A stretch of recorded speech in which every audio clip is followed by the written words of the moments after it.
The wind was sharp and cold in the alien marketplace, and the sky was heavy with dark clouds that promised more snow by nightfall, and the alien widow held her little girl close to her chest, feeling the small heartbeat through the thin cloth of her own worn tunic, and she knew the child was trembling and hungry, and she knew she had nothing left to sell, except the coat on her back and the pride in her heart. So she pulled the coat tighter for a moment, then began untying the old leather straps, and she told herself it was only cloth and nothing more, but the moment her fingers left the warmth, she felt the winter bite her skin, and the coat slipped from her shoulders like the last memory of safety. She handed it to the trader, whose eyes looked at her with a mix of pity and greed, and he tossed her a small loaf of bread, hard and dry, but still smelling faintly of wheat, and she clutched it with hands that shook not from the cold alone, but from the knowledge that this was the last thing she could trade for her daughter's survival. Girl's small face lit up at the sight of food, and she bit into it with slow, careful bites, as if afraid it would disappear, and the mother watched her eat and ignored the sharp pull in her own empty stomach, and the sounds of the marketplace surrounded them, the shouts of sellers, the clink of coins, the heavy steps of guards, and somewhere a baby crying, and she remembered the days when her husband walked beside her, his tall frame a shield against the world, and now all she had was the memory of his voice and the weight of debts he never had the chance to repay. The traders here knew her by name, but not with kindness. They called her a cursed widow from a tainted clan, and they made signs to ward off bad fortune when she passed, and no one offered work, not even sweeping the dirt from their stalls, and still she walked from one end of the market to the other, with her daughter's hand in hers, scanning for any chance to earn something more before night came, because she knew the alleys grew dangerous when the sun went down, and the cold was not the only thing that killed the poor in this city. Her daughter coughed, and she crouched down, pulling her closer, and telling her in a voice soft as falling snow that they would find a place to rest soon, and the girl asked if they could go home, and she forced a smile, because home was gone, burned in the raid that had taken her husband and left her running through smoke and screams, and she could not tell the child the truth, so she only said, "We will find a new home, my little star." As the wind howled, she moved toward the quieter edge of the market where fewer stalls stood and the shadows grew longer, and she was about to turn back when she felt a strange weight in the air, as if someone was watching her. She turned and saw a man taller than most aliens, his skin the warm tone of sunlit earth, and his clothes thick and travel-worn. His eyes were not like the others in this city, for they held no disgust and no quick judgment, only a steady, searching look, as if he was measuring something invisible. And she felt her hand tighten protectively around her daughter. The man stepped forward slowly, not speaking at first, and she took a step back, ready to turn away. But then he reached into a small pouch at his belt and pulled out a few silver coins and held them out between his gloved fingers. The coins caught the weak winter light and seemed almost too bright against the gloom. She frowned, unsure if it was a trick, and he finally spoke, his voice calm and low, saying, "I can help you if you will work for me for 1 week. I will feed you both." The words hung in the air like smoke, and she glanced down at her daughter, who was licking crumbs from her fingers, her cheeks flushed from the cold. The offer sounded simple, yet she knew nothing came without cost in this city, and she had heard stories of humans who took in desperate people and never let them go again. But the pull of hunger was stronger than fear, and she asked in a wary voice, "What kind of work?" And he only said, "Nothing you cannot do, and nothing that will harm you or your child." She studied him for another long moment, and in that moment she thought she saw something in his eyes that's not pity but understanding, as if he too had stood in the cold with nothing left to trade and no one to turn to. So she nodded slowly and took the coins his gloved hand was warm for. An instant before he pulled it back, and he turned and gestured for her to follow. They walked through the thinning crowd, and the cold wind bit at her skin, but for the first time in days she felt the weight of her steps lighten just enough to breathe. And yet somewhere deep inside, a voice whispered that nothing in this city was safe and nothing good lasted long, and as she followed the human through the narrow streets toward an unknown destination, she did not see the figures in the shadows, watching her every move, nor hear the faint whisper of her own name carried on the wind like a warning she would not understand until it was too late.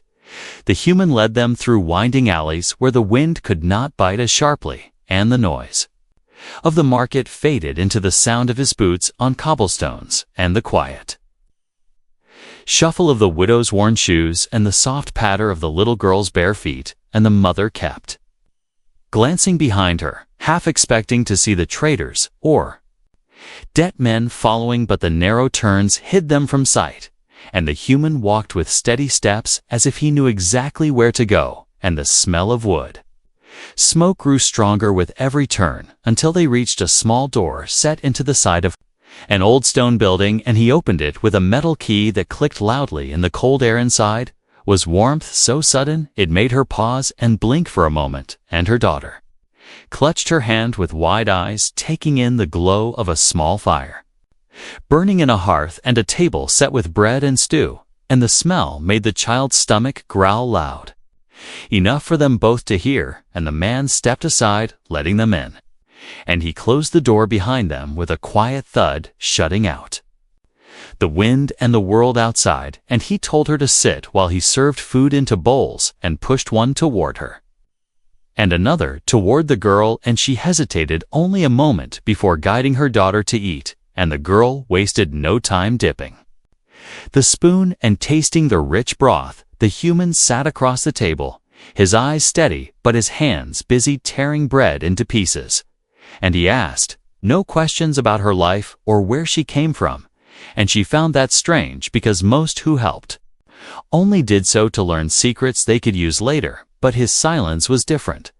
like he was watching how she reacted to safety, more than the safety itself, and she kept her guard up even as the warmth seeped into her cold fingers and the ache in her chest eased just enough for her to taste the stew and realize it was better than anything she had eaten in months. After they ate, the man showed them to a small room in the back, with 2 beds and wool blankets neatly folded, and she stood in the doorway, staring at the space, wondering if it was a trick, but her daughter climbed onto one of the beds with a small laugh and buried herself under the blanket, and for the first time since her husband died, the widow saw her child smiling without fear, and she sat beside her and brushed hair from her face, whispering that she could sleep without worry tonight. When the girl's breathing slowed and the soft rhythm of sleep filled the room, the widow stepped back into the main space and found the man sitting near the fire sharpening a short blade, and he looked up as she approached and told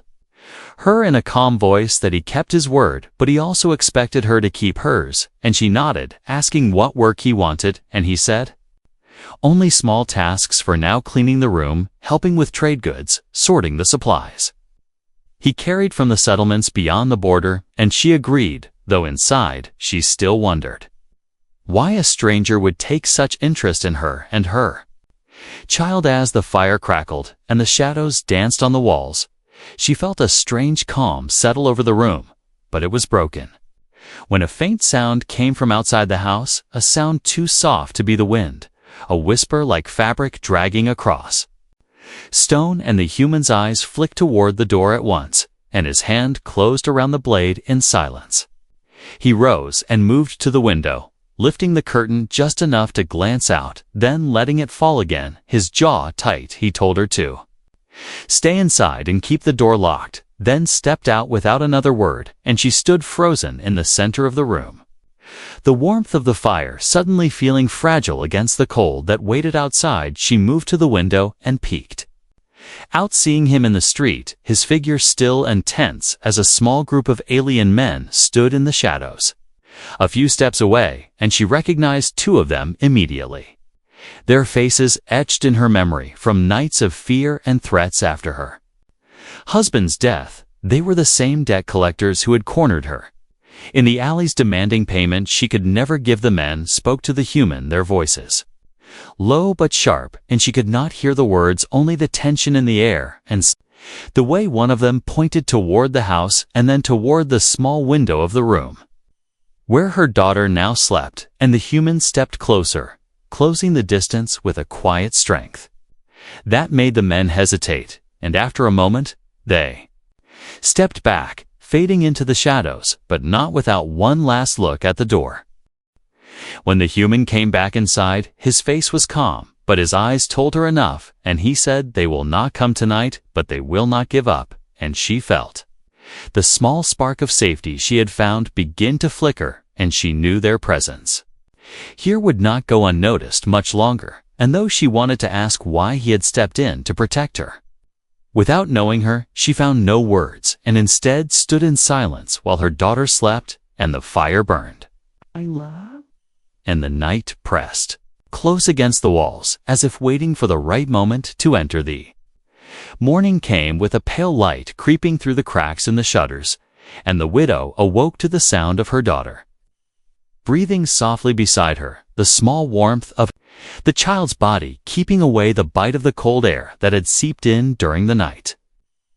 She rose quietly, careful not to wake her, and stepped into the main room where the human was already awake, sitting at the table, with a map spread before him, his face calm, but his eyes sharp, as if measuring invisible threats. She remembered the shadowy figures from last night, and her heart tightened, knowing they were not gone, but only waiting. He looked up when he saw her, and without a word, he pushed a small cup of warm drink toward her, the steam rising with the faint smell of herbs.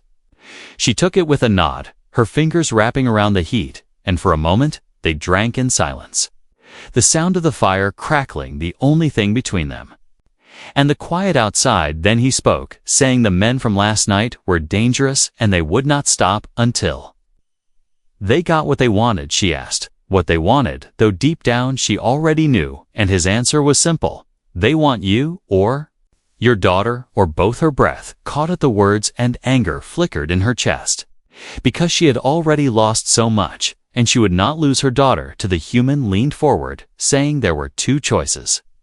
They could stay here and wait for the men to return, or they could leave the city before nightfall. She thought of the streets she knew, and the danger she did not know beyond the walls, and she hesitated, but then the image of her daughter's smile under the blanket came to her, and she nodded slowly, agreeing to leave. They spent the morning gathering what little they could carry, a small bag of clothes, some bread, and dried meat, the coins he had given her, and a bundle of blankets for the cold. The human checked his blade and the strange short weapon he carried at his belt. Then he showed her a hidden path out of the city. A route, he said, was used by traders who did not want to pay the high tolls at the main gates. The path would be quicker, but also more dangerous, because it passed close to the old industrial quarter, where the buildings stood abandoned and the shadows were thick, even in daylight. They stepped out into the narrow back streets, moving quickly with their heads down, the widow holding her daughter's hand tight, and the human walking slightly ahead, his eyes scanning every corner. The cold air stung their cheeks, and the sound of distant market calls seemed far away.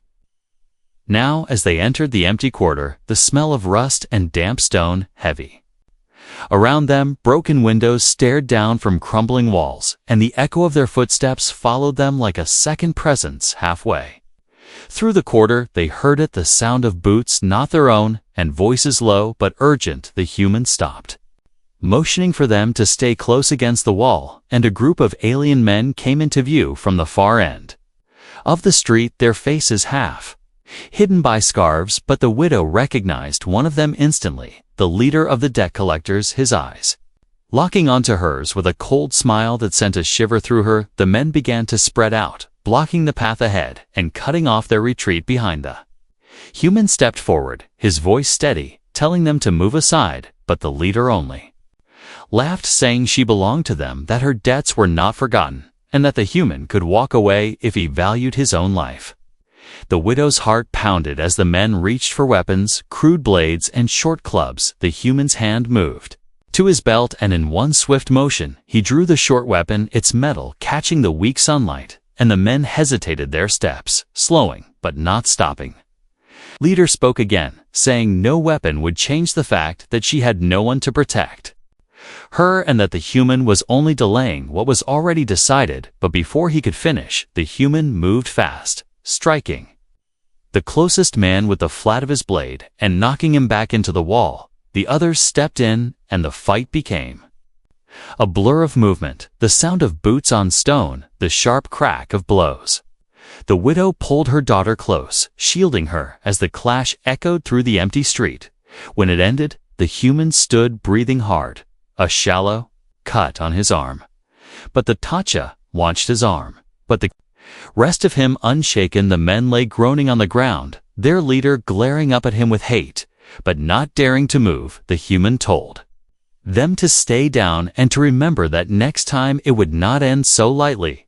Then he turned to the widow, telling her they had to keep moving before others arrived. She nodded, her grip on her daughter tightening as they stepped over the fallen men and into the winding path beyond the quarter. The air ahead felt colder, but the sky was opening above them, a pale sun breaking through the clouds, and though the fear was still there, she felt something new stirring in her chest, a small spark of trust in the man who had stood between her and the danger without asking for anything in return. Yet in the shadows behind them, the debt collector's eyes followed their steps, and she knew this would not be the last time they would face him. The narrow path twisted between broken stone walls and crumbling towers that leaned like weary giants over the street. And the widow kept her daughter close, feeling every shadow as if it carried unseen eyes. The human moved ahead with silent purpose, his gaze sweeping from side to side, and the sound of their footsteps echoed in the empty space where life had once filled the quarter with noise and work. Now only wind and dust remained, and every gust carried a faint metallic taste from the rusting shells of old machines that lay abandoned in open courtyards. They reached the far edge of the quarter. The road sloped downward toward a long wall of black stone that marked the city's outer boundary. The human slowed, raising a hand for them to wait, and crouched behind a pile of broken crates. He studied the path ahead, and she followed his gaze too. See two guards posted at a narrow service gate, their armor worn but their weapons sharp. The human leaned close, whispering that the guards were not official. They worked for whoever paid most. And in this part of the city, that meant smugglers and debt lords. He told her they would let travelers pass for a price, but the wrong price would mean betrayal before they reached the border. Stomach tightened because she knew they had little to give beyond the coins in her pocket, and the man must have known too, because his eyes scanned the wall until they settled on a section where the stone looked darker and cracked. He motioned for them to follow, keeping low until they reached it. Then he pushed against the stone with both hands, and after a moment a section gave way, revealing a narrow opening just wide enough for a person to slip through.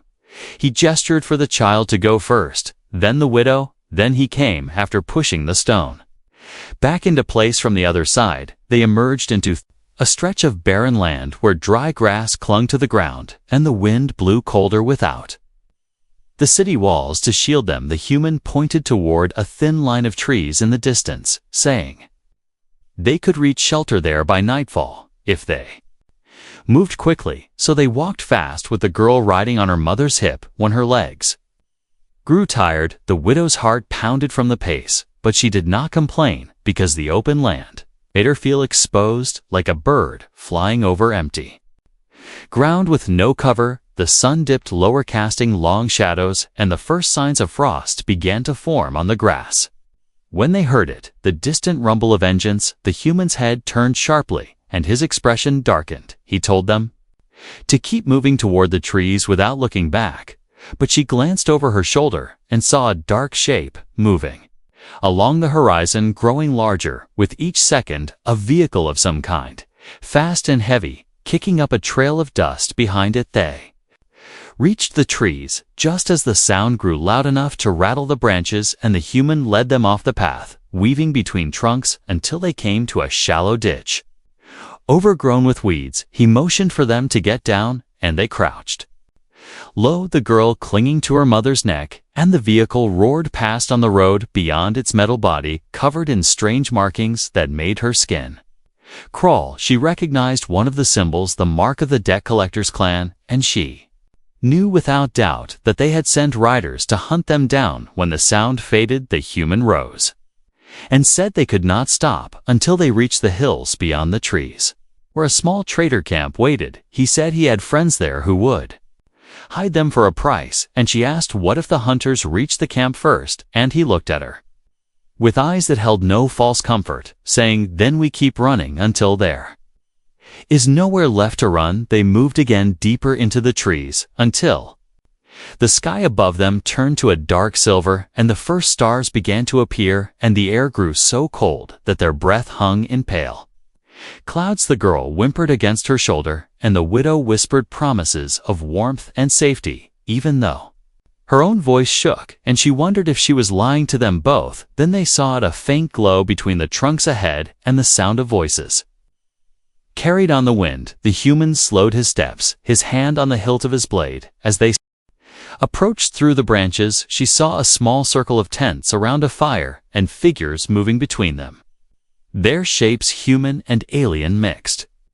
The human stepped into the clearing first, and a tall woman with a scar across her face turned to greet him, her expression shifting from caution to recognition. They spoke in low voices, too soft for the widow to hear. Then the woman's eyes moved to her and the girl, and her brow furrowed with something that looked like sympathy or warning. The widow could not tell. The woman gestured toward an empty tent, and the human told them they could rest for a short while, but to keep their belongings close, because not all here were friends. And as the widow settled her daughter inside, wrapping her in a blanket, she felt the weight of the day press down on her. Yet even in this brief moment of stillness, she knew the chase was not over, and somewhere beyond the firelight, the debt collectors were still moving closer, step by step. The night air inside the tent was thin and cold, and the widow lay awake with her daughter curled against her side, listening to the faint crackle of the campfire outside and the occasional murmur of voices in languages she could not understand. The human sat just beyond the entrance's silhouette, shifting slightly whenever the firelight flickered, and she knew he was awake, guarding them. Even in this place where he claimed to have friends, she could feel the unease in the camp, the way footsteps slowed near their tent, and the way quiet conversations stopped when she glanced to Uther. Daughter slept, deeply exhausted from the journey, but the widow could not close her eyes. She kept thinking of the black-marked vehicle and the dust trail it left behind, and of the eyes of the debt collector leader, and the promise in them that he would take what he wanted, no matter the cost. The thought made her tighten her hold on the child, and in that moment, she decided she would not let anyone separate them again. Not while she could still stand and fight if she had to before dawn. A soft noise at the tent flap made her tense. The human's shadow moved instantly, blocking the entrance, and a tall, thin man stepped back. Holding up empty hands, he spoke quickly, saying a pair of riders had been seen beyond the hills, and they carried the mark of the collector clan. The human's voice was quiet but firm when he asked how far, and the man replied, "Close enough to find the camp by midday." The human thanked him, then ducked inside the tent, telling the widow they had to leave now before the riders closed the gap. She woke her daughter and wrapped her in the blanket, while the human gathered their few belongings, and by the time the first pale light touched the horizon, they were moving again, slipping out of the camp through a side path that led into the forest. The cold air bit at their faces, but the trees gave them cover and muffled their steps. They followed the sound of a narrow stream that wound between moss-covered rocks, its frozen edges cracking softly under the pressure of their boots. The human kept glancing over his shoulder, his eyes sharp and calculating every sound in the distance. By midday, they reached a clearing where the forest ended and the land fell into rolling fields with a frozen river cutting through the center. The humans stopped scanning the open ground before them. He told her they would have to cross the river before the riders reached the forest edge, because Once they saw them in the open, they would have little chance of outrunning horses. She nodded, even though her legs ached from the pace and her arms. Burned from carrying her daughter so long, they began to run, the crunch of frost underfoot loud in the still air, and the widow felt her heart pounding in her ears. The frozen river glimmered ahead like a sheet of dull silver, and the human tested the edge with his boot before helping her and the child across. The ice creaked but held their weight, and they moved quickly to the other side, climbing the steep bank. Just as the distant sound of hooves broke the silence, she turned and saw two dark figures riding hard through the trees, their banners marked with the same symbol she feared. The human grabbed her hand and pulled her into the fields, weaving between patches of tall, dry grass that swayed in the wind. They could hear the riders shouting, urging their mounts faster. The widow's lungs burned, but she kept running, clutching her daughter close and focusing only on the back of the human ahead of her. They reached a line of low stone walls, crumbling from age, and the human leaped over, pulling her after him, then darting down into a shallow gully that hid them from view. For a moment, they crouched in the gully, catching their breath as the sound of hooves grew louder. The human drew his short weapon and told her, "If they caught us, you take your daughter and keep moving west." No matter what she wanted to argue, but the look in his eyes told her there was no time. The riders passed just above them, their shadows sliding across the frozen grass. The gully gave them cover, but it also trapped them, and the human motioned to follow as he crept along the narrow channel until they reached a break where the land dipped into a thicket of bare trees. He moved through the thicket branches, snapping underfoot, and the human's pace quickened until they reached a rocky ridge overlooking a wide valley. In the distance, smoke rose from a cluster of small buildings. The human pointed, saying there was a safe house there, run by a trader who owed him a favor, but the valley was open, and crossing it would mean being seen. If the riders reached the ridge behind them, the widow looked at her daughter, then at the open ground, and nodded because she knew there was no other choice. They slid down the ridge, the cold wind stinging their faces, and began to cross the valley, moving as fast as they could. The sound of hooves returned behind them, sharper and closer than before, and the human turned briefly to see the riders appear on the ridge. Silhouetted against the pale sky, they spurred their mounts down the slope, and the chase began again.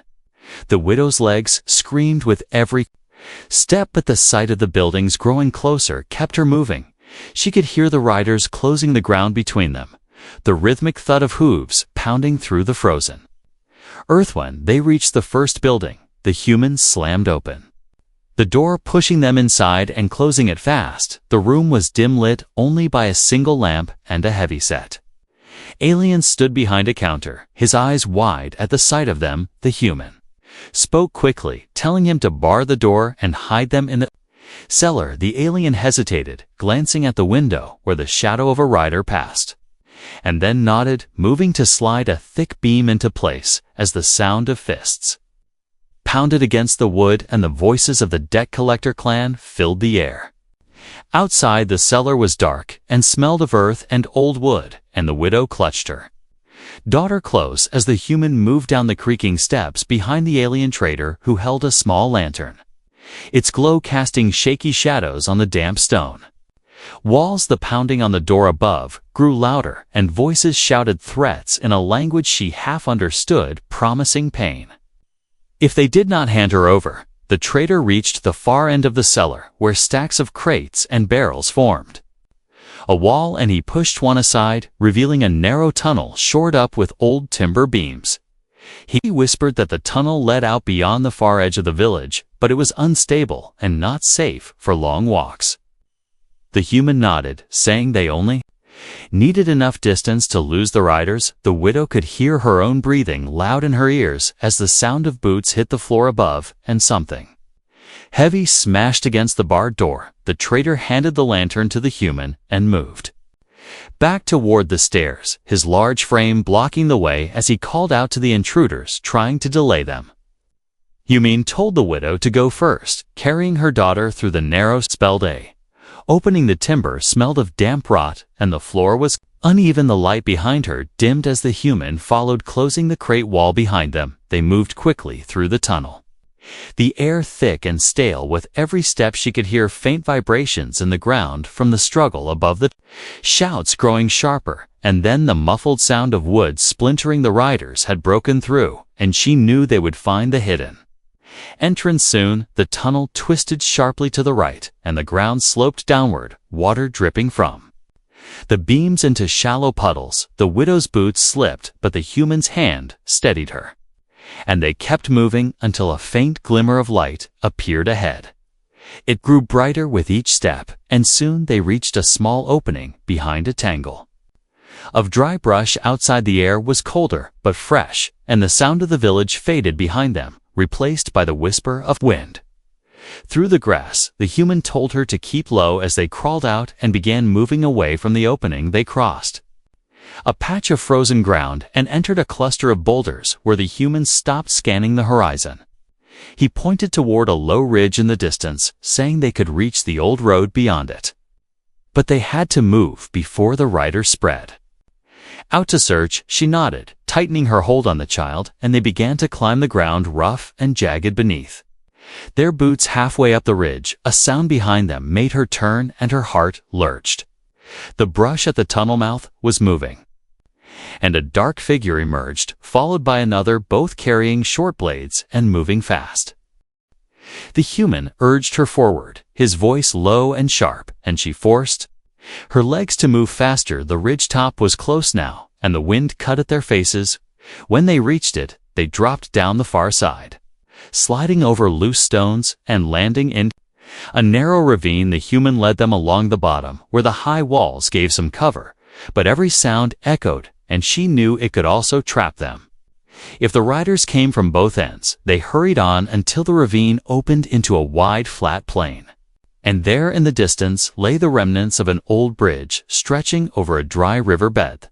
Human explained they could use the bridge to cross quickly to the far side where the land broke into deep gullies too rough for horses, but the plain between here and the bridge was open ground. They began to run, their breath forming clouds in the icy air, the widow's legs aching, but her will stronger than the pain. Halfway across the plain she heard the thunder of hooves again, turning her head to see three riders crest the ridge behind them, their dark cloaks whipping in the wind, and the mark of the debt collector clan clear even from this distance. The human pushed her ahead, telling her not to stop. The sound of hooves closing fast, the bridge growing nearer. Step by step, the riders shouted, calling her name, promising they would let the child live if she surrendered. She gritted her teeth and ran harder, clutching her daughter, who buried her face in her neck, refusing to look. The human slowed, turning to face the riders, his stance steady as he raised the short weapon in one hand and a small metal sphere in the other. He shouted for her to keep going, and she obeyed, her chest burning with each breath. She reached the bridge's first planks, the wood creaking under her weight. She turned once to see the human throw the sphere to the ground in front of the riders. A burst of white smoke exploded, filling the air, and the horses reared in panic, the riders shouting curses as the human sprinted after her. They crossed the bridge together and reached the far side, the human pausing only long enough to cut one of the ropes, holding the bridge steady. The structure groaned, then shifted the planks, dropping at an angle that made crossing nearly impossible for the riders. They ran into the gullies, the land folding around them in jagged ridges that blocked the view behind, and the sound of hooves faded, replaced by the wind's hollow cry through the stone. The human slowed only when the path narrowed into a winding cut between two cliffs, and there he finally stopped, his shoulders rising and falling with heavy breaths. He told her they had gained a few hours at most, and that they would need to find shelter before nightfall. She nodded, looking down at her daughter, who clung to her with tired eyes, and in that moment she felt a flicker of something she had not felt in a long time. The smallest spark of hope. The gullies grew narrower as they moved forward, the high stone walls on each side cutting off most of the wind, but also blocking the view of the sky. The widow kept her daughter close, feeling the weight of every step as the cold air pressed in around them. The human led the way, his boots crunching. Softly on the loose gravel, his head turning often to listen for any sound behind them, the silence was heavy but not comforting because it felt like the world was holding its breath, waiting for something to happen after. An hour, the path opened into a hidden basin surrounded by jagged cliffs. The ground here was flat and covered in pale frost. The human stopped and scanned the edges of the basin, his eyes lingering on a small, dark opening at the base of one cliff. He walked to it and pushed aside a curtain of dried vines, revealing a shallow cave inside. The air was still and smelled faintly of old earth. He stepped in first, checking the shadows, then gestured for her to follow. They entered together, the cave deep enough to hide them from sight, but not so deep that they could not see the pale light at the entrance. The human told her they would rest here until nightfall, and then move again under the cover of darkness. He unrolled a small blanket for the child and handed the widow a flask of water. She took it gratefully and let her daughter drink. The child's eyes were heavy with exhaustion, and soon she curled up on the blanket, falling asleep almost instantly. The widow sat beside her, watching the slow rise and fall of her small chest and feeling both relief and fear tangled inside her. The human sat near the entrance, his short weapon across his knees, his gaze fixed on the basin outside. After a long silence, he spoke, his voice low, saying that he had known people like the debt collectors before, and that men like them never stopped unless someone gave them a reason to stop. She asked, what reason could ever be enough? And he looked at her for a long moment before saying, sometimes you have to make them believe the cost will be greater than the prize. Before she could answer, a faint sound drifted into the cave, the distant echo of hooves striking stone. Her pulse quickened, and she reached for her daughter. Pulling her close, the human rose and moved to the entrance, peering out from behind the vines, his jaw tightening. He turned back and told her they had been found. The riders were coming from the north side of the basin, and there was no other exit except the path they had entered by. He told her to stay in the shadows and not move until he returned. Then he stepped out into the cold light from the darkness. She watched him cross the basin, his figure small against the looming cliffs. The riders appeared moments later, their dark cloaks flowing behind them. As they slowed their approach, 3 of them dismounting, while the leader remained on horseback. The man's voice carried across the frost, calling out her name, telling her to come forward, promising safety for the child if she obeyed. The human's reply was too low for her to hear, but she saw the leader's expression twist into a cold smile. The dismounted riders spread out their blades, catching the weak sunlight. Human moved first, closing the distance with quick steps, and striking the nearest rider with a blow that sent him staggering. The other to attack together, steel flashing in the pale light.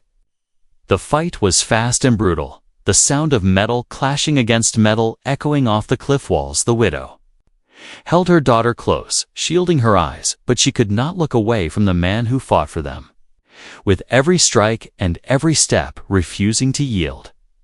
The leader shouted for the others to surround him, but the human broke through their line, driving them back toward the basin's edge. One of the riders fell, his weapon skittering across the frost. Another stumbled, clutching his arm, and the leader dismounted, drawing a long curved blade. The human faced him, their eyes locked. The clash that followed was fierce, the ring of their weapons sharp in the still air. The widow's heart pounded as she saw the leader press forward, forcing the human back step by step, until with a sudden twist, the human disarmed him, sending the blade spinning across the ground. The leader froze, his breath visible in the cold air, and the human held his weapon steady, his voice carrying clearly now as he told them to leave and never return.